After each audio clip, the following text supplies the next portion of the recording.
of Ukrainian heritage, and to see this happening to the country is just devastating. I just can't believe someone could be so evil.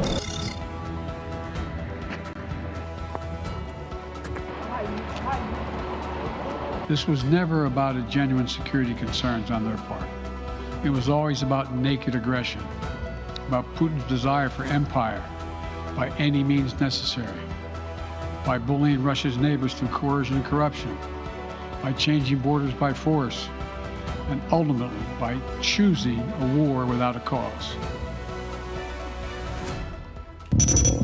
You saw clips from Ukraine after Russian missiles rained down on the Eastern European country. Moscow is showing no signs of letting up as their forces continue to invade several Ukrainian cities. Ukrainian leader Volodymyr Zelensky is pleading for additional help as sanctions did little to stop Russia's troops. As for the Philippines, a lukewarm statement from Defense Secretary Delfin Lorenzana. He says the country will not take sides for now as they continue to monitor the situation. Dozens of Filipinos in Ukraine have already been repatriated, but hundreds opted to stay. Good evening, I'm Gretchen Ho. I'm Robbie Alampay. You're watching The Big Story. Despite several Western superpowers stepping up pressure against Russia, Moscow's forces continue to advance in the now battered Ukraine. For the country's former envoy to Russia, it's going to take more than economic sanctions for Vladimir Putin to back down. Mobile journalist Pamela Vasquez gives us a front seat to the big story.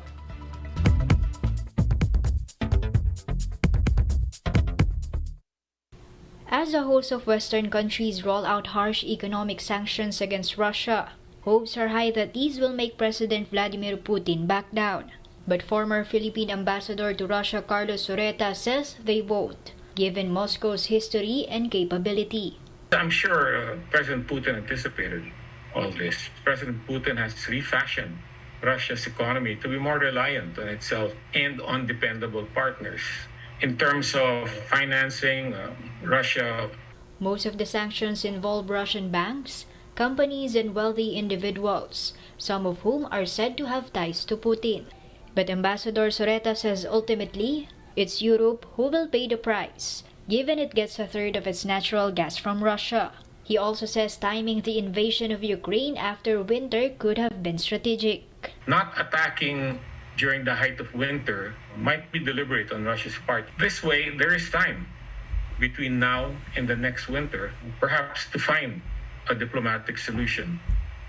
Meanwhile, the Overseas Workers Welfare Association or OWA is continuing to evacuate Filipinos from Kiev. So far, nearly 60 Filipinos have been moved to Poland. But OWA says more than 100 Filipinos have decided to stay put in Ukraine despite the danger. Malaki-laki pa rin ang bilang ni Cheryl ng mga OFWs, Overseas Filipinos, na ang kapasyahan ay manatili muna doon. Of course, patuloy ang pagkumbinsi sa kanila. Merong free flights, free plane tickets na ino-offer ang Philippine Embassy sa Warsaw. Kakdak says they haven't run into any issues transporting the OFWs out of Kiev. Ukraine has closed its airspace to commercial flights, which means only special diplomatic or military flights can evacuate people. Mobile journalist Pamela Vasquez, We Are One News. How can Russia work their way through the sanctions and what do they all mean for us? That big question and more with Professor Renato Cruz de Castro, International Studies Professor at De La Salle University. Professor de Castro, welcome to the big story. Good evening. Okay, so very quickly, other than us watching the fallout on oil prices and so on, what else are we bracing for here in our side of the world? Well, at this point in time, it's just better to see what's happening, how the situation will evolve. It's too early to predict what would be the short or medium-term consequences of Russia's action. A lot of factors, of course, will depend on whether Russia can accomplish the fait accompli as soon as possible. Okay. So the shorter the conflict is, the less likely it will have any impact on the Philippines. Okay. But assuming that it is protracted and this goes on, and assuming that, let's say, it actually turns for the worst, what is our relationship to Russia? How would we assess it? And how does that relationship with Russia, particularly between the Duterte government and the Putin administration, what might that mean for us? And is there any danger of us getting caught in the middle? I don't think so. The two presidents are in friendly terms, but whether it will affect the bilateral relation, I don't think that will be the case.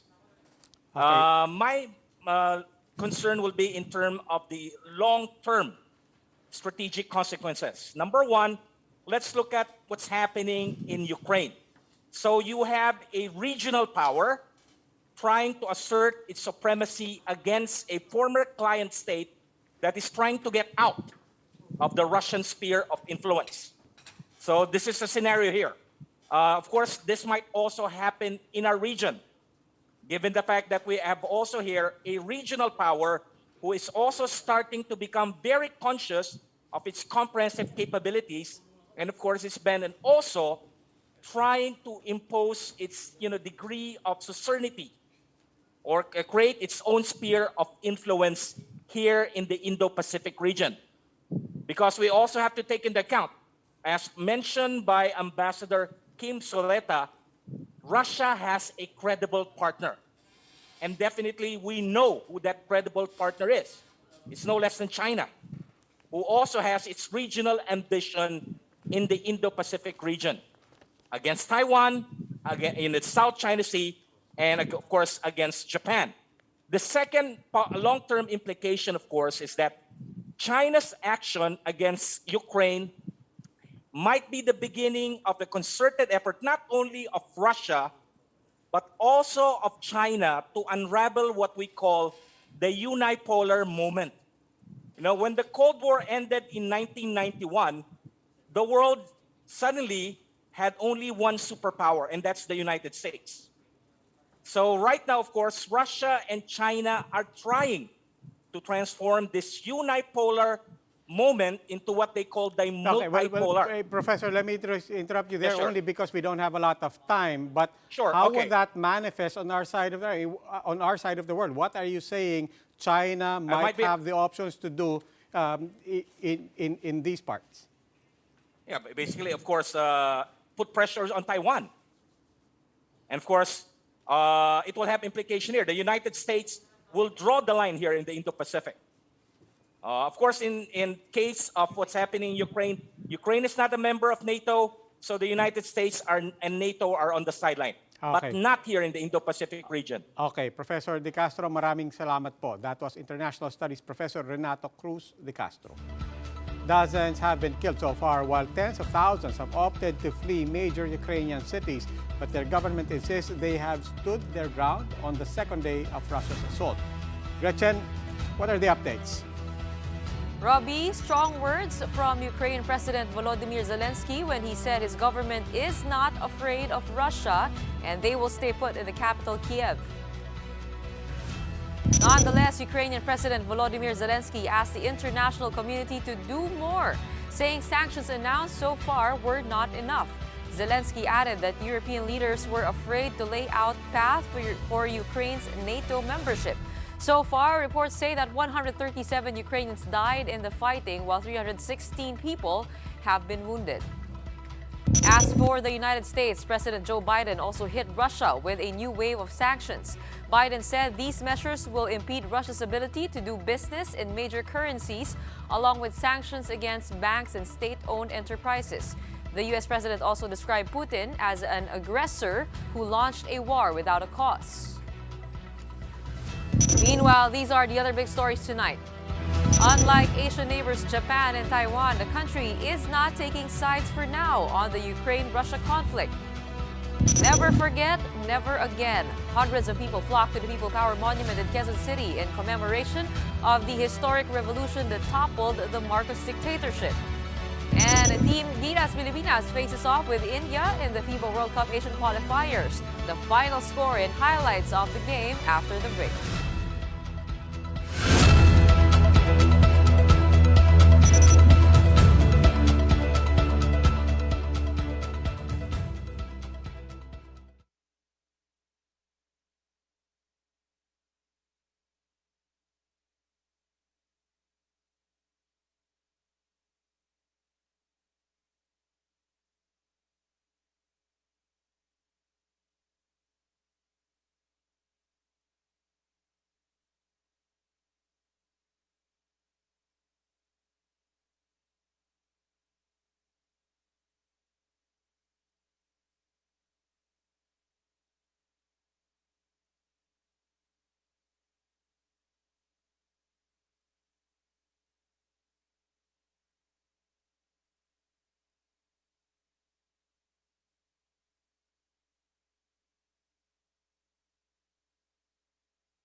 Still watching The Big Story, I'm Robbie Alampay. How exactly did Russia and Ukraine get to the situation they are in right now? That big question and more with One News Chief Correspondent, Mr. Ed Lingao. Ed, welcome to The Big Story. Hi, Robbie. Good evening. Okay, Ed, 101 tayo. In simpler terms, what's happening in Russia and Ukraine? Yeah, I figured it's better to give you a more graphic explanation, so I prepared some maps. I think you need to look at a map of Europe to get a clear view of what Russia is upset about. It's basically Russia saying it doesn't want its Cold War enemy, that's NATO, knocking on their front door. Let's take a look at the first map. There you go. This is a Cold War map of Europe before the Soviet Union came crashing down in 1991. Now, the blue countries on the west, that's on the left, are the members of NATO. And on the east or the right is the Soviet Union, particularly Russia, Ukraine, and Belarus. In the middle, in color green, the Warsaw Pact states, or the Soviet Union's satellite states. Now, these green states in the middle served as a buffer between the homeland of Russia and its NATO enemies.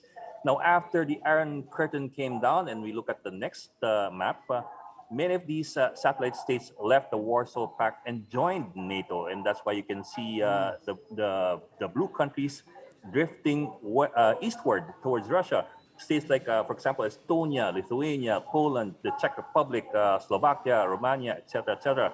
So in the map, you can see the blue borders of NATO creeping eastward by as much as 1,000 kilometers closer to Russia's border.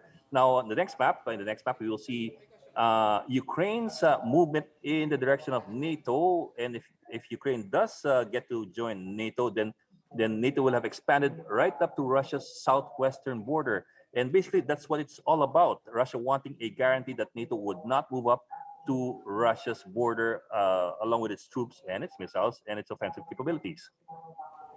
Okay, maraming salamat, Bok. That was Mr. Ed Lingao, Chief Correspondent of One News. Now, back here in the Philippines, Defense Secretary Delfin Lorenzana says the Philippines will remain neutral for now over the conflict in Eastern Europe. Lorenzana says authorities are closely monitoring developments in Ukraine, but while Japan and Taiwan have already condemned Moscow, Lorenzana says the Philippines will not be issuing any strong statements against Russia. The defense chief also says he is not worried that the Philippines will be embroiled in the war directly or indirectly, but notes that troops are devising contingency plans.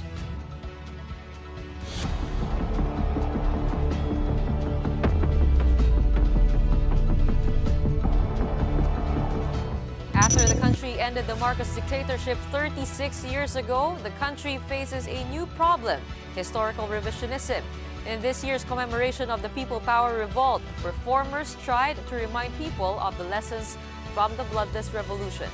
Maricel Halili with a big story. Hundreds of people marched to the People Power Monument in Quezon City on Friday. They commemorated the 36th anniversary of the EDSA Revolution that ousted former president and dictator Ferdinand Marcos Sr. Groups said they aim to fight historical revisionism.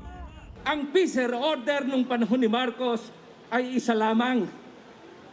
At ang ibig sabihin, huwag na kayong bokeke. Manahimik na lang kayo kahit nakikita nyo ang mga mali sa lipunan. Kaya po nag-EDSA dahil malaki ang problema natin noong panahon ng mga Marcos. At mali pong sabihin na ang solusyon sa problema natin ngayon ay bumalik tayo sa mas malalang panahon tulad ng panahon ng mga Marcos. To break the ice, comedian Willie Nepomuceno impersonated Marcos Sr. Ang kaso, hindi nyo binilang ang mga boto. Ang binilang nyo lang ay yung mga sapatos ng asawa ko. He was joined by another comedian, May Paner, who impersonated Imelda Marcos. Magpapagiba ko na ang People Power Monument! Papalitan ko na yan. Marcos Power Monument. Some protesters even pretended to sell Imelda's infamous jewelry collections. Some, on the other hand, slammed lawmakers who were behind the disenfranchisement of ABS-CBN. Before this, Interior Secretary Eduardo Año led a program where he mentioned that the EDSA Revolution is a reminder of the importance of unity. However, this was interrupted. Why are you celebrating EDSA? Global organization Amnesty International reported that over 30,000 people were tortured and 3,000 others killed during the Marcos regime. For News 5, Maricel Halili, We Are One News. Time for another quick break. When we return. A day after Marcos Jr.'s visit, the Pink Wave heads to Iloilo City, where presidential candidate Leni Robredo visited her bailiwick for a grand campaign rally. A good start for Team Gilas in the FIBA Asian qualifiers as the Philippines dominates India 81-59. And the same report in 6 different languages. Why people online can't seem to get over this reporter in Ukraine. Find out more after the break.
Good evening. You're still watching The Big Story. I'm Robbie Alampay. And I'm Gretchen Ho. After Cebu, the Pink Wave heads to Iloilo City, where hundreds of supporters of presidential candidate Leni Robredo can be seen taking part of the grand campaign rally. The province is a known bailiwick of Robredo during her vice presidential run in the 2016 polls. For more details, we have mobile journalist Jacob Lazar reporting live from the Iloilo Sports Complex. Jacob, how did the Ilonggos receive VP Leni this time around? Good evening, Robbie. Gretchen. To put it simply, Ilonggos don't just wear things, but they bleed things. In the 2 events I went to, Robredo always hold a decent crowd, especially here in the Iloilo Sports Complex, where there's basically like more than 20,000 people. And whenever Vice President Leni Robredo would say, "Aangat po ay sa gobyerno ng tapat," they would say, "Aangat ang lahat." As Robredo described it, she is Bicolano by blood, but whenever she's here in Iloilo province, she's an adopted daughter of them.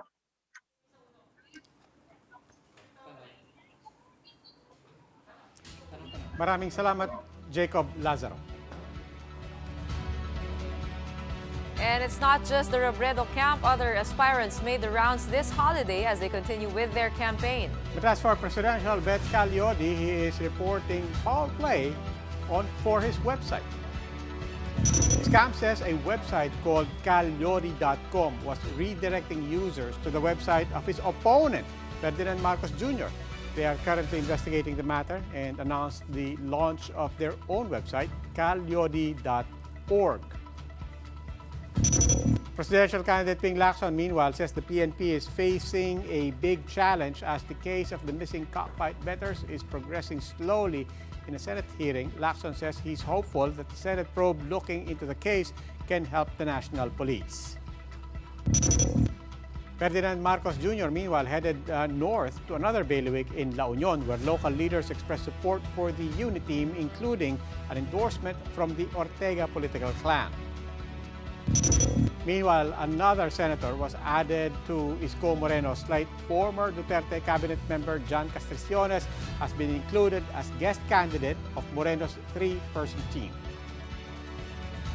And Senator Manny Pacquiao vows to lead the country's 2022 revolution against corruption as he commemorated the 36th anniversary of EDSA People Power.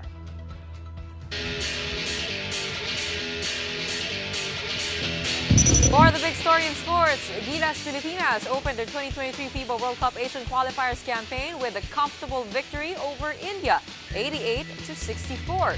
It was a slow start for Gilas as India was able to keep in step until the end of the first quarter. But thanks to the efforts of Thirdy Ravenna and Dwight Ramos, Gilas was able to build on a 12-point lead by halftime, which only grew to as high as 25 points come the second half. Up next for Gilas is a match against New Zealand this Sunday, 6 p.m.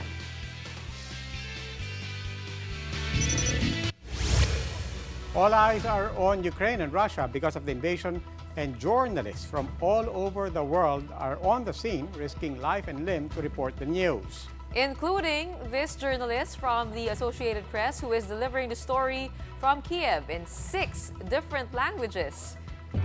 Philip Crowther shared a supercut of himself reporting in English, Luxembourgish, Spanish, Portuguese, French, and German. The video first detailed the situation in English before switching to his other reports in other languages for other networks. In a series of tweets in late January, the polyglot could be seen speaking in Catalan as well, and even Arabic. The now viral video has been viewed almost 25 million times on the platform. There's been a war with Russian-backed forces in the east, the Donbass region, for 8 years now. Tut sich an einen gewissen Sinn und der Krieg gewinnt, der natürlich schon am Gang ist. Que va a mantener el presidente francés hoy en Moscú con el presidente ruso Vladimir Putin y mañana. Kovo brandiu o anúncio de retirada da terça-feira como prova de que os temores da guerra. La guerre semble probable, c'est aussi simple que cela. Mais il y a encore cette petite lueur d'espoir que la diplomatie puisse arrêter une invasion russe. Das ist genau das, was sie erwartet hatten. Desinformation, gefälschte Angriffe und ein Vorwand für Russland, in die Ukraine einzumarschieren. That is just amazing. I'm 1/3 of the way there. Tatlo? No, dalawa lang. 1/3. 6 yun, di ba? Marami so siya eh. kaya ko. Nung nakita ko yung video na yan, sabi ko parang wala akong alam. Okay, pero Happy People Power Day to everybody. Alam mo, kanina, on the way, I usually come here mga 6 o'clock, palis na lang ako kasi around that time, rumaragasa pa yung mga kotse dyan eh. Pero kanina, umiwas ako ng EDSA dahil alam ko that we closed down that stretch to commemorate. And this is really a day for people, not for cars. I hope people took the time to commemorate and to remember everything that EDSA stands for. And what people have been posting online. Let's remember what we fought for in the People Power Revolution. It's not about political colors, but the principles that we stood up for. And I hope that we uphold those in the upcoming elections. Well said. That wraps up today's Big Story. Catch us again Monday at 8 p.m. on Signal Channels 8 and 250. Please like our Facebook page, One News. For more in-depth analysis, visit our webpage, onenews.ph. Mask on. Wash hands. And stay safe, Philippines. I'm Robbie Alampay. And I'm Gretchen Ho. We are One News. Have a good evening.